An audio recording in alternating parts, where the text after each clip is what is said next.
तुमच्या घरी सुद्धा भरपूर कोथिंबीर असेल तर आज ही खमंग कोथिंबीर वडी नक्की करून बघा। बाहेरून थोडीशी कुरकुरत असणारी आणि आतून एकदम सॉफ्ट असणारी ही वडी चहासोबत खायला एकदम परफेक्ट आहे। चला तर मग सुरू करूया। सगळ्यात आधी एका भांड्यात बारीक चिरलेली भरपूर कोथिंबीर मी घेतले। ही कोथिंबीर आधी मी स्वच्छ धुवून घेतली, मग त्यातलं पाणी सुकल्यावर अशी बारीक कापून घेतले। ही वडी बनवण्यासाठी आपल्याला एक वाटण लागणार आहे, ते आधी तयार करून घेऊया। यासाठी मिक्सी जारमध्ये मी घेतलेत 1 चमचा जिरे, 1 चमचा ओवा, 7 ते 8 लसणाच्या पाकळ्या, 3 हिरव्या मिरच्या आणि आता याची पेस्ट बनवून घेऊया। हे पहा, अशा प्रकारे हे वाटण थोडं मोठं असलं तरी चालतं। चला आता कोथिंबीर वडी बनवायला घेऊया। यासाठी परातीमध्ये मी घेते 1 कप बेसन आणि याच कपने 1 कप कोथिंबीर घ्यायची आहे। यात घालूयात तयार केलेलं वाटण,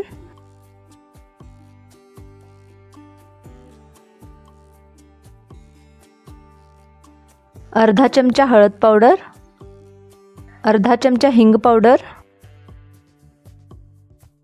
आणि अर्धा चमचा मीठ। मग घालूयात 1 चमचा पांढरे तीळ, 1 चमचा कांदा लसूण मसाला,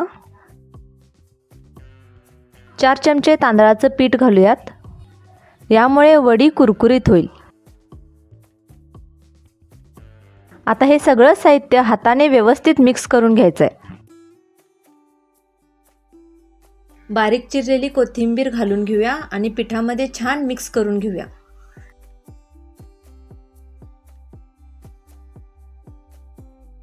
कोथिंबीर आणि पीठ छान मिक्स झालं की थोडं पाणी घालून पीठ मळून घ्यायचंय। इथे जास्त पाणी लागत नाही, फक्त अर्धा ग्लास पाण्यामध्ये पीठ मळून होतं।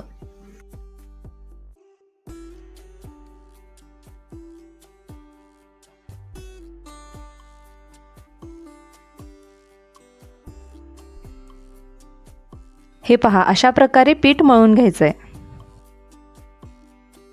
आता मी याचे समान 2 गोळे करून घेते आणि याला छान शेप देऊन घेते। मी इथे स्क्वेअर शेप दिलाय, तुम्हाला जसा हवा तसा तुम्ही देऊ शकता। कढईमध्ये मी पाणी आधीच गरम करायला ठेवलं होतं, पाण्याला छान उकळी आलेली आहे।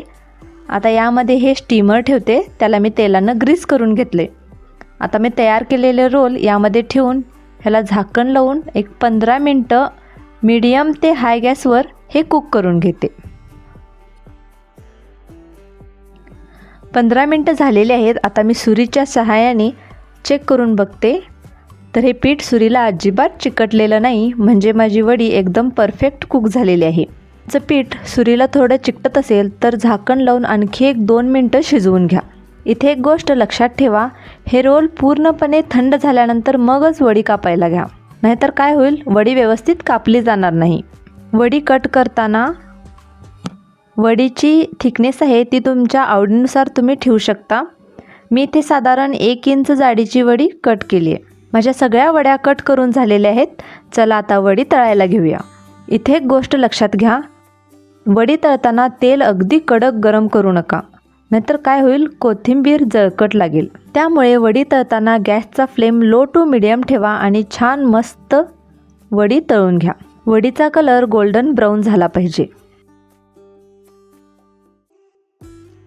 इथे माझ्या वड्या तळून झालेल्या आहेत आणि बाकीच्या वड्या सुद्धा मी अशाच प्रकारे तळून घेते। तर अशा प्रकारे वरून कुरकुरीत आतून मऊ आणि खायला एकदम चविष्ट लागणारी कोथिंबीर वडी तयार झालेली आहे। तुम्ही सुद्धा ही रेसिपी नक्की ट्राय करून बघा। तुम्हाला रेसिपी आवडली असेल तर व्हिडिओला लाईक करा आणि चॅनेलला सबस्क्राईब करा आणि तुमच्या फ्रेंड्ससोबत सुद्धा हा व्हिडिओ शेअर करा, जेणेकरून त्यांना सुद्धा नवनवीन रेसिपीज पाहायला मिळतील। आता भेटू नेक्स्ट रेसिपीसोबत, तोपर्यंत मस्त खा आणि खुश रहा।